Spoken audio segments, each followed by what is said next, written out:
வணக்கம் ஜெகன். இன்னைக்கு இஸ்ரேல் மற்றும் காசாவை பற்றி ஒரு மிக முக்கியமான அப்டேட் பார்க்க போகிறோம். இந்த கடந்த 30 வருடத்துல நடந்த ஒரு கொடூரமான சண்டை அப்படின்றத பார்க்கலாம். ஹமாஸோடைய அந்த பயங்கரவாத தாக்குதல் அக்டோபர் 7க்கு பிறகு இஸ்ரேலுக்கும் ஹமாஸுக்கும் நேரடியாக ஒரு பிரச்சனை. ஆல்மோஸ்ட் ஒரு 3-4 வருஷம் 3 வருஷத்துக்கு தாண்டி அது போச்சு. பிறகு ஒரு அசாதாரணமான அமைதி அப்படின்றது ஏற்பட்டுச்சு. ஏன்னா ஹமாஸோடைய மிக முக்கியமான லீடர்ஸாக இருந்த யாயா சின்வர், முகமது டெய்ஃப் போன்றவங்க இப்போ யாருமே இல்லை. பட் இருந்தாலும் ஹமாஸ் இப்போ காசால ஆப்ரேட் பண்ணிட்டு இருக்காங்க. ஸோ அந்த எல்லையில போய் நின்று நம்ம ஒரு வீடியோ போட்டிருந்தோம், ஒரு வேலி ஒன்று பார்த்துருந்தோம். அங்கிருந்து ஒரு 5 கிலோமீட்டர் கிட்டத்தட்ட உள்ள காசாக்குள்ள வரைக்கும் பார்த்தீங்கன்னா ஒரு பஃபர் ஜோனை கிரியேட் பண்ணி இஸ்ரேலோட ராணுவம் அங்கே ஆப்ரேட் பண்ணிட்டு இருக்காங்க. இப்போ இந்த இடைக்கால போர் நிறுத்தம் அப்படின்னு சொல்லி ட்ரம்ப் அறிவிச்சு அதுக்கு ஒரு போர்ட் ஆஃப் பீஸ் அப்படின்ற ஒரு பல நாடுகளுடைய தலைவர்களை உள்ள சேர்த்து ஒரு போர்டு அமைச்சிருந்தாரு. பேசிக்கலா அவர் தான் பிரசிடென்ட். அவர் யாரை வேணா வைக்கலாம், யாரை வேணா தூக்கி போடலாம். போர்டு அவருக்கு அட்வைஸ் பண்ணும். அதில் இருக்கக்கூடிய உறுப்பினர்கள் ஏற்றுக்கலாமா வேணாமன்றது அவரோட இதுவாக போயிருந்தது. இந்தியாவுக்கும் சைனாவுக்குமே இன்ஃபேக்ட் இதில் அழைப்பு வந்துச்சு. பட் இந்தியா சைனா இதில் பங்கேற்கல. பாகிஸ்தான் ஒரு இடத்துல போய் இந்த போர்டில் பங்கேற்றுக்கிட்டு முதல் முறையாக ட்ரம்ப் மற்றும் நெத்தனியாவு இருக்கக்கூடிய அந்த இடத்துல இவங்க ஆதரவாக கைப்பிடிச்சு நின்றதெல்லாம் பார்த்தோம். பட் இஸ்ரேலில் பெரிய அளவுக்கு இந்த போர்ட் ஆஃப் பீஸில் இல்லை. நேற்று ட்ரம்ப் ஒரு அறிவிப்பை வெளியிடுறாரு அவரோட ட்ரூத் சோஷியல்ல. பிறகு ட்ரம்ப்போடைய வெள்ளை மாளிகை அதிகாரப்பூர்வமான ஒரு அறிவிப்பை வெளியிடுறாங்க. இந்த போர்ட் ஆஃப் பீஸ் அப்படின்றது இப்போ ஒரு முடிவு எடுத்திருக்கு. பேசிக்கலா ட்ரம்ப் முடிவு எடுத்திருக்காரு. அதன்படி காசால இருக்கக்கூடிய ஹமாஸ் மற்றும் பிற இருக்கக்கூடிய அமைப்புகள் இவங்க எல்லாமே ஆயுதத்தை கைவிடுவாங்க. டிஸ்ஆர்மமெண்ட் ஆஃப் ஹமாஸ் அப்படின்ற இதை பயன்படுத்தியிருக்காரு. ஹமாஸ் கிட்ட இருக்கக்கூடிய ஆயுதங்கள் எல்லாத்தையும் அவங்க கைவிடுவாங்க. அதன் பிறகு இதோடைய ரூல் அப்படின்றது இப்போ பாலஸ்தீன் எடுத்தீங்கன்னா 2 பகுதி இருக்கு. ஒன்று வெஸ்ட் பேங்க் இருக்கு, இன்னொன்று காசா இருக்குது. காசாவுடைய கண்ட்ரோல் முழுக்க பார்த்தீங்க அப்படின்னா ஹமாஸ் கிட்ட இருக்குது. ஸோ அந்த காசாவை ரூல் பண்ணக்கூடிய, பாலஸ்தீனை ரூல் பண்ணக்கூடிய ஒரு புது அரசாங்கம் உள்ள வரும். உள்ள வந்த பிறகு இஸ்ரேலோடைய இராணுவம் காசால இருந்து வெளியேறும். ஐஎஸ்எஃப்னு சொல்லியிருக்கக்கூடிய இன்டர்நேஷனல் ஸ்டெபிலைசேஷன் ஃபோர்ஸ் இது டேக் ஓவர் பண்ணும். அந்த பாலஸ்தீனுடைய புது காவல்துறையினர்லாம் உள்ள வந்த பிறகு அவங்களுக்கு இவங்க ஹெல்ப் பண்ணுவாங்கன்ட்டு கேட்கறதுக்கு ரொம்ப அருமையா இருக்குது. பட் கிரவுண்ட்ல நம்ம போய் பார்த்தது என்ன கதை அப்படின்றது. இப்போ முதல்ல என்னன்னா, இந்த இடத்துல ஒரு ஹிஸ்டாரிக் இது கம்ப்ளீட் டிஸ்அவார்மெண்ட் ஆஃப் ஹமாஸ் அப்படின்னு சொல்லியிருக்காரு. பிபிசி என்ன வெளியிடுறாங்கன்னா, ஹமாஸும் இதுக்கு ஒத்துக்கிட்டாங்க, ஆயுதங்களை கைவிடுறதுக்கு ஒத்துக்கிட்டாங்கன்ட்டு. நீங்க இந்த அர்ஜுன் வடிவேலு படத்துல வரும் பாத்தீங்கன்னா, அவனாவது நேரடியா மூஞ்சில குத்திருப்பான், நீ போய் டைவ் எல்லாம் அடிச்சு ரவுண்ட் நோஸ்லாம் கிக்லாம் கொடுத்து எதுக்கிட நம்ம ரத்தம் வச்சுட்டு கிட்டத்தட்ட அதே கதை தான் இங்க நடக்குது.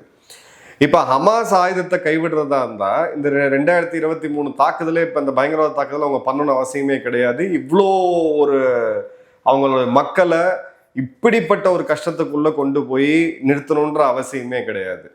இப்போ இஸ்ரேல் இருக்கக்கூடிய என்னுடைய நண்பர், அவர் ஒரு அஃபிஷியல் ஸ்போக்ஸ் பர்சனாகவே இருந்தார் இஸ்ரேலுடைய அரசாங்கத்துக்கு. அவர்கிட்ட பேசும்போது அவர் என்ன சொல்றாருன்னா, இந்த ஒப்பந்தம் அப்படின்றது எங்களுக்கு நாங்கள் ஸ்கெப்டிக்கலாக தான் பார்க்குறோம், இந்த டவுட்டாக தான் பார்க்குறோம். ஐஎஸ்எஃப்னு சொல்லக்கூடிய இன்டர்நேஷனல் ஸ்டெபிலைசேஷன் ஃபோர்ஸ் இதில் யார் இருப்பாங்க? இது ஒரு அமைதிப்படை மாதிரி. பாகிஸ்தான், ஈஜிப்ட் மற்றும் துருக்கி, இதில் 3 நாடுகளுடைய, இந்தோனேஷியா மேபி வரலாம், இந்த நாடுகளுடைய இராணுவம் தான் அங்கே உள்ளே இருக்கும். இவங்களை நம்பி எங்களுடைய படையை நாங்கள் பின்வாங்க மாட்டோம். இந்த இடத்துல ஹமாஸ் கம்ப்ளீட்டா ஆயுதங்களை கைவிட்டா மட்டும்தான் அந்த ஆயுதங்களை எங்ககிட்ட ஒப்படைக்கணும் அப்படின்றது ஒரு பாட்டு. ஏன்னா போன முறை இதே மாதிரியான ஒரு peace accord, Oslo peace accord தெரியும். அன்னைக்கு ஹிஸ்டாரிக்கா பில் கிளின்டன், யாசர் அரஃபத் இவங்க எல்லாருமே இருந்தாங்க. அந்த ஒப்பந்தத்துக்கு பிறகு ஹமாஸ் ஓரளவுக்கு இருந்தாங்க. மீண்டும் ஆயுதங்களை குவிக்க ஆரம்பிச்சாங்க. ஸோ அப்போ இஸ்ரேலை பொறுத்த வரைக்கும் 3 விஷயம்தான். இத்தனை உயிர்களை சிந்தி இவ்வளவு கஷ்டப்பட்டு நாங்க எங்களுடைய அந்த ஹமாஸை பின்னுக்கு தள்ளி நாங்க ஒரு வலிமையான ஒரு ஸ்டேஜ்ல நிக்கிறோம். நாங்க வெளியேறின பிறகு ஐஎஸ்எஃப் உள்ள வரும்ன்றதை நாங்க நம்ப முடியாது. இந்த நாட்டு படைகள் உள்ள வந்தாலும் ஆயுதங்களை அவங்க சரண்டர் பண்ணணும். ஆயுதங்களை விட்டுட்டு போனாங்க அப்படின்னா அவங்க திரும்ப கையில் எடுத்துக்குவாங்க அப்படின்ட்டு. ஸோ துருக்கி, ஈஜிப்ட் போன்ற நாடுகளுடைய இராணுவங்களுடைய படைகள் மீது இவங்களுக்கு நம்பிக்கை இல்லை. வேர்ல்டு கப்பில் ஈஜிப்டுக்கும் அர்ஜென்டினாக்கும் நடந்த மேட்ச்ல அவங்க எப்படி ரியாக்ட் பண்ணாங்கன்றது தான் நம்ம கிரவுண்ட் லெவல் சென்டிமெண்ட். ஸோ இதில் நம்பிக்கை அப்படின்றது இல்லை. இஸ்ரேலை பொறுத்த வரைக்கும் ஹமாஸ் இந்த டைம் பை பண்ணி, ஏன்னா இப்போ வந்து ரொம்ப ரொம்ப வீக்கா இருக்கு, ஹமாஸோடைய ஸ்ட்ரக்சரை கிட்டத்தட்ட இல்லாம இருக்கு, ஈரான் தொடர்ந்து போர் இருந்துகிட்டு இருக்கு, ஒரு ரொம்ப அவங்களுடைய துவக்கத்துல இருந்து இப்போ வரைக்கும் பாத்தீங்கன்னா ஒரு மிகப்பெரிய வீக்கஸ்டான ஒரு தருணத்துல இருக்காங்க. இந்த அமைதின்ற பேர்ல அவங்க திரும்ப டைம் பை பண்ணி திரும்ப டனல்ஸை கட்டி ராக்கெட்ஸ் எல்லாம் வச்சு மீண்டும் எங்கள் மீது ஒரு தாக்குதலை, மிகப்பெரிய தாக்குதல் நடத்துறதுக்கான வாய்ப்பு இருக்கு. இது வந்து இஸ்ரேல் சொல்றது. இப்போ ட்ரம்ப் என்ன சொல்றாரு அப்படின்னு பாத்தீங்கன்னா, historic agreement, complete disarmament of Hamas and all other armed groups in Gaza. Hamas மட்டும் இல்ல, பாலஸ்தீன் ஜிகாது, ஹமாஸுக்கு எதிராக இருக்கக்கூடிய நிறைய அமைப்புகள் இருக்கு, அவங்க எல்லார்கிட்டையும் பாத்தீங்கன்னா நூற்றுக்கணக்கான ஆயிரக்கணக்கான துப்பாக்கிகள் இருக்கு, இவங்க எல்லாருமே இதை வந்து கைவிடணும் அப்படின்றத அவர் சொல்லியிருக்காரு. ட்ரம்ப்போடைய 20 பாயிண்ட் பிளான். ஸோ இந்த டிஸ்ஆர்மமெண்ட் அப்படின்றது கேர்ஃபுல்லி ஸ்ட்ரக்சர்ட் ஃபேஸஸ். ஒரே நாள் எல்லாரும் துப்பாக்கியெல்லாம் சண்டர் பண்ண போகிறது கிடையாது, கொஞ்சம் கொஞ்சமாக இதை வந்து எடுத்துகிட்டு போவோம். அதன் பிறகு இந்த டிஸ்ஆர்மமெண்ட் முடிஞ்ச பிறகு, நல்ல கவனிங்களோட வார்த்தையை, as it complete Israeli forces withdraw அந்த international stabilisation works with new Palestine police force அப்படின்றது. ஸோ இந்த ஆர்மமெண்ட் டிஸ்ஆர்மமெண்ட் முடிஞ்ச உடனே, ஆயுதங்களை கைவிட்ட பிறகு, ஹமாஸ் கைவிட்ட பிறகு இஸ்ரேல் ராணுவம் வெளியேறும். இந்த இன்டர்நேஷனல் ஸ்டெபிலைசேஷன் ஃபோர்ஸ்ன்னு சொல்லக்கூடிய பாகிஸ்தான் போன்ற இந்த நாடுகளுடைய ராணுவம் உள்ள வரும். அதன் பிறகு காசாவுடைய போலீஸ் கிட்ட இந்த சட்டம் ஒழுங்கா ஹேண்ட் ஓவர் பண்ணுவாங்க அப்படின்றது. இந்த இடம் தான் கிரக்ஸ். இஸ்ரேல் அவங்களுக்கு கம்ப்ளீட்டா இந்த இடத்துல அவங்க ஆர்ம்ஸை தூக்குற வரைக்கும், ஹமாஸ் வந்து தூக்கி இன்னும் சில பேரை தூக்குற வரைக்கும் அவங்க ISFன்றதை நம்ப போறாங்க, நம்ப மாட்டாங்க. இப்போ இங்க இருக்கக்கூடிய உள்ளூர் போராளிகள் பாத்தீங்க அப்படின்னா 2 கேங் இருக்கு. இந்த ஐஎம் சாரி பாகிஸ்தான்றது ஒண்ணு, இன்னொன்னு வந்து காசா எங்க இருக்குன்னே தெரியாம அதுக்கு ஆதரவு கொடுக்குறோம் அப்படின்னு சொல்லிக்கிட்டு பேசிட்டு இருக்கக்கூடியவங்க. இப்போ இந்த ஆர்மமெண்ட், காசாவுடைய அந்த ஹமாஸ் அமைப்பு, இங்க இருக்கவங்களுக்கு சில பேருக்கு வந்து சுதந்திர போராட்ட அமைப்பு. ஸோ உங்களுடைய ஃபேவரட் சுதந்திர போராட்ட அமைப்பு கிட்ட இருந்து ஆயுதங்களை எடுத்து அவங்கள வழிக்கு கொண்டு வர வேலையை யாரு பார்க்குறா அப்படின்னு பார்த்தீங்கன்னா, பாகிஸ்தான் ராணுவம் அதற்கான கான்ட்ராக்டை எடுத்துட்டாங்க. ஸோ இப்போ ஹமாஸை காலி பண்ணக்கூடிய கான்ட்ராக்டை யார் எடுத்திருக்கிறதுனா பாகிஸ்தான் தான். இப்போ நீங்கள் எந்த பக்கம் சப்போர்ட் பண்ணுவீங்க அப்படின்றத நீங்கள் முடிவு பண்ணணும். ஏன்னா இந்த இடத்துல பாகிஸ்தானுக்கு ஒரு ஜியோ பொலிட்டிக்கல் ரிலவன்ஸ் கிடைக்குது. இது எந்த அளவுக்கு ப்ராக்டிக்கலாக அங்கே போவாங்க அப்படின்னு தெரியாது. ஏன்னா அமெரிக்காவோட வாரன் டெரர்லேயே அமெரிக்காட்ட காசு வாங்கிக்கிட்டு இவங்களை ஆப்கானிகளை காட்டி கொடுக்கிறது, தாலிபன்களை காட்டி கொடுக்கறது, அப்புறம் தாலிபன்கள்கிட்ட உறவு வச்சுக்கிட்டு அமெரிக்காவை காட்டி கொடுக்கறதுன்னு சொல்லிட்டு. ஸோ இங்கேயுமே அவங்க எதான் பண்ணுவாங்க. இது இன்னும் ஒரு இடத்துக்கு, அதாவது பாயிண்ட் ஆஃப் நோ ரிட்டர்ன் நம்ம சொல்லுவோம், அந்த இடத்துக்கு போறதுக்கான வாய்ப்பு அப்படின்றது இருக்கு. இப்போ இந்த நியூ பாலஸ்தீன் கவர்மெண்ட் அப்படின்றது போர்ட் ஆஃப் பீஸோட ஒர்க் பண்ணி ஒரு national committee for the administration of Gaza, NSAG, national committee of administration of காசான்ற அமைப்பு உருவாகும். ஸோ பேசிக்கலாக ட்ரம்ப் என்ன சொல்றாரோ அதை செய்யறதுக்கான ஒரு பப்பட் அரசாங்கம் உருவாகும். இதே மாதிரியான ஒரு பப்பட் அரசாங்கத்தை இவங்க சிரியாவில் கொண்டு வந்தாங்க, என்ன கதையாச்சுன்னு பார்த்தோம். ஈராக்ல கொண்டு வந்தாங்க, என்ன கதையாச்சுன்னு பார்த்தோம். ஆப்கானிஸ்தான்ல கொண்டு வந்தாங்க, என்ன கதையாச்சுன்னு பார்த்தோம். ஸோ இதோடைய ஹிஸ்ட்ரியிலேருந்து இவங்க வந்து கிளியர் கட்டாக திருந்தலை அப்படின்றது மட்டும் ரொம்ப தெளிவாக தெரியுது. இப்போ இந்த இடத்துல வந்து 3 நாடுகளுக்கு ஒரு கிரெடிட் கொடுக்குறாரு, ஒரு அவுட்ஸ்டாண்டிங் டீம் அப்படின்னு சொல்லிட்டு. ஃபர்ஸ்ட் தன்னுடைய ரியல் எஸ்டேட் நண்பராக இருக்கக்கூடிய ஸ்டீவ் விட்காஃப் போன்றவங்களுக்கு, அதன் பிறகு ஈஜிப்ட், கத்தார் மற்றும் துருக்கி. ஸோ ஹமாஸுக்கு ஒரு மிகப்பெரிய ஆதரவு கொடுத்துட்டு இருந்தது யாரு அப்படின்னு பார்த்தீங்கன்னா கத்தார் தான். இப்போ அவங்களும் ஹமாஸை கை கழுவிட்டாங்க. ஈரான் இதை பற்றி வாயவே திறக்கல, அவங்க போர்ல பிஸியா இருக்காங்க. இதுக்கெல்லாம் பெரிய ஒரு இஸ்லாமிய நாட்டோடைய பாதுகாவலன்னு சொன்ன பாகிஸ்தான் இப்போ ஹமாஸை காலி பண்ணக்கூடிய கான்ட்ராக்டை அவங்க எடுத்திருக்காங்க. ஸோ இதுதான் ரியல் ஜியோ பாலிட்டிக்ஸ். இங்கே சித்தாந்தமோ இங்கே வந்து மதம் இல்லை, இது எதுவுமே கிடையாது.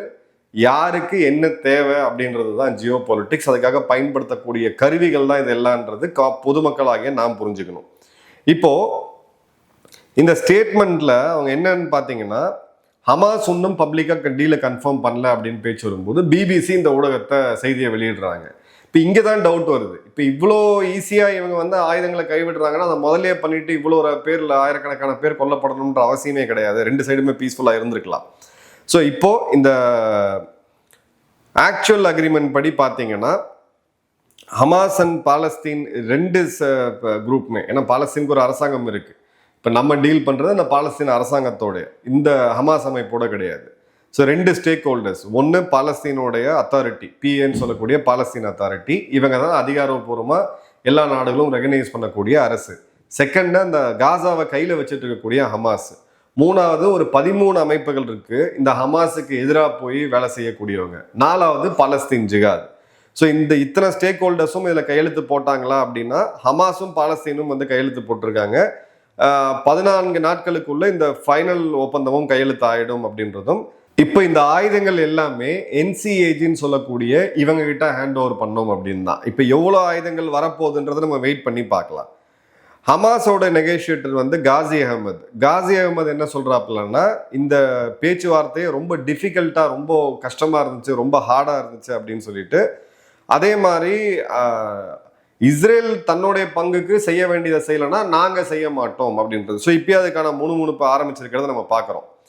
இப்போ இங்க இருக்கக்கூடிய மிக முக்கியமான ஃபால்ட் லைன் என்ன அப்படின்னு பார்த்தீங்கன்னா, ஒரு மிலிட்ரி அனலிஸ்ட் வளைகுடாவை பார்க்கக்கூடிய நிதால் அபு ஜெயித் அவர் என்ன சொல்றாரு அப்படின்னு பார்த்தீங்கன்னா, இந்த அக்ரிமெண்ட்டோடைய லாங்குவேஜ் இன்வென்ட்ரி அண்ட் ஸ்டோரேஜ், அதாவது இவங்க பதுக்கி வச்சிருக்கக்கூடிய சேர்த்து வச்சிருக்கக்கூடிய ஆயுதங்களை ஹேண்ட் ஓவர் பண்றதுதானே தவிர டிஸ்ஆர்மமெண்ட் கம்ப்ளீட்டா ஆயுதங்களை கைவிடுறது கிடையாது.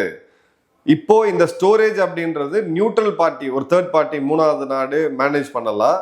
ஆனா டிஸ்ஆர்மமெண்ட் அப்படின்றது கம்ப்ளீட்டா நீங்க ஆயுதங்களை கைவிடுறது. இதே மாதிரியான ஒரு ட்ரை பார்ட்டி நெகோசியேஷன் ராஜீவ்காந்தி அவர்கள் பிரதமராக இருந்தபோது நடந்ததை பார்த்தோம். எல்டிடி ஒரு பக்கம், இலங்கை அரசு ஒரு பக்கம், இந்திய அரசாங்கம் ஒரு பக்கம். அதோடைய முடிவு என்ன ஆச்சுன்றது நம்ம எல்லாருக்குமே தெரியும். கிட்டத்தட்ட அதே மாதிரியான சுச்சுவேஷன்ல தான் இருக்கு. ஸோ இவங்க வந்து இருக்கக்கூடிய சேர்த்து வச்சிருக்கக்கூடிய ஆயுதங்களை ஹேண்ட் ஓவர் பண்றேன்னு சொல்றாங்க அப்படின்றது தான் அவருடைய பாயிண்ட். அதே மாதிரி பார்த்தீங்க அப்படின்னா இஸ்ரேலோடைய பங்கு அவங்க பண்ணாட்டி நாங்கள் இதை பண்ண மாட்டோம். ஸோ இவங்க பண்ணாம நாங்கள் இஸ்ரேல் அடுத்த ஆக்ஷன் எடுக்க முடியாது. ஸோ இது லூப்ல போகக்கூடியதை பார்க்குறோம். இப்போ இந்த இடத்துல இஸ்ரேலோடைய ஜேஎன்எஸ் அவங்க என்ன சொல்றாங்கன்னா, இந்த ஐஎஸ்எஃப் அப்படின்றது இன்டர்நேஷனல் ஸ்டெபிலைசிங் ஃபோர்ஸ் அப்படின்றது ஒரு ஃபுல் ஸ்ட்ரென்த்ல கிடையாது. இந்த இடத்துல ஒரு 10,000 பேர் மினிமம் வேணும். இப்போ மொரோக்கோல இருந்து கொஞ்சம் பேர் வந்திருக்கிறாங்க, இன்னும் 10,000 பேர் வரணும் அப்படின்ற போது இதுக்கு கான்ட்ராக்ட் எடுத்திருக்கக்கூடிய அடியாள் யாருன்னு பார்த்தீங்கன்னா அசீம் முனீர் தான். இப்போ இந்த நாட்டுக்குள்ள என்ன போயிட்டு இருக்கு பாகிஸ்தான்ன்றது நம்ம எல்லாருக்குமே தெரியும். இப்போ தனிநாடு கோரிக்கையெல்லாம் தாண்டி இந்தியாவோட சேரணும்னு சொல்லி பிஓகே ஒரு பக்கம் நிற்குது, பலுச்சிஸ்தான் அவங்க தனியாக போயிட்டு இருக்காங்க, கைபர் பக்துன்குவா தனியாக போயிட்டு இருக்கு. இப்போ இந்த காமெடியில் சவுதி கூட டிஃபென்ஸ் பேக்ட் போட்டது இல்லாமல் அடுத்தது குவைத்தோட கிட்டத்தட்ட அதே மாதிரியான ஒரு பேக்டை வந்து பாகிஸ்தான் சைன் பண்ணியிருக்கு. இப்போ இன்னொரு நாட்டுக்கு, அதுவும் காசால போய் அங்கே இருக்கக்கூடிய ஹமாஸுக்கு எதிராக இவங்க வந்து இராணுவத்தை இறக்குனாங்க அப்படின்னா இவங்களுடைய உள்நாட்டில் என்ன மாதிரியான பிரச்சனை வரும்ன்றது தெரியும். ஏன்னா 25 கோடியில் கிட்டத்தட்ட 24 கோடி பேருக்கு மேலே கம்ப்ளீட்டான ஒரு ராடிக்கலைஸ்டான யாருமே சேர்ந்து வாழ முடியாத ஒரு மக்கள் யாருன்னு பார்த்தீங்கன்னா பாகிஸ்தானில் இருக்கவங்க தான். ஸோ இது சொல்லப்போனால் சொந்த காசில் சூனியம் வச்சக்கூடியது. இது எங்கே போய் முடியுது அப்படின்னு மட்டும் பார்ப்போம். பட் இந்த இடத்துல இருக்கக்கூடிய அமைதி அப்படின்றது இப்போ இந்த போர்ட் ஆஃப் பீஸ் அப்படின்னு சொல்லி ட்ரம்ப் வெள்ளைப்புறாவோட இருக்க ஃபோட்டோலாம் நல்லா தான் இருக்குது.